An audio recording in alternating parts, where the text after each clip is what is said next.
اللہ اکبر اللہ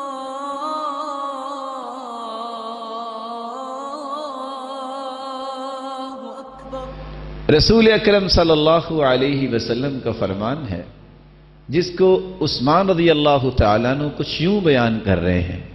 عثمان رضی اللہ تعالیٰ عنہ نے وضو کر کے صحابہ کو دکھایا اور مکمل وضو کیا، پھر فرمایا من توضأ وضوئی ھذا، جو بندہ اس طرح وضو کرے، ثم صلی رکعتین، پھر 2 رکعتیں پڑھ لے، لا يحدث فیہما نفسہ بشیء، اپنے دل کے ساتھ بھی، دل کے اندر بھی کوئی اور بات نہ کرے، اس کی توجہ اللہ کی طرف ہو، غفر له ما تقدم من ذنب، 2 رکعتوں کی وجہ سے اللہ اس کے سارے گناہوں کو معاف کر دیں گے۔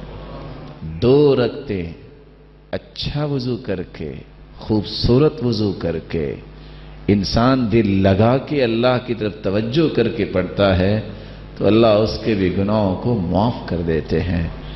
یہاں نوجوان بھی بیٹھے ہیں، ان کے لیے بھی ایک تحفہ ہو جانا چاہیے۔ جوانی ہے نا، سوچ آ سکتی ہے میں نے ابھی کھیلنا ہے جا کے، ابھی میں نے یہ کام کرنا ہے۔ اگر نماز میں کوئی خیال آئے کسی قسم کا تو اس کا علاج کیا ہے؟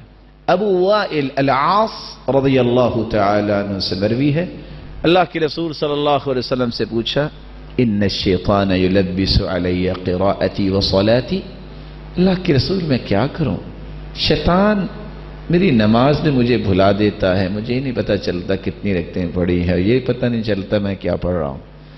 آپ نے فرمایا اگر ایسا محسوس ہو تو تم یہ کام کر لو۔ کون سا کام؟ اذا احسست فادفل علی یسارک 3، آپ جس حالت میں قیام میں ہیں تھوڑا سا اپنے چہرے کو بائیں طرف کیجئے اور 3 مرتبہ تھتکاریے، اور ساتھ یہ پڑھیے اعوذ باللہ من خنزب، اعوذ باللہ من خنزب۔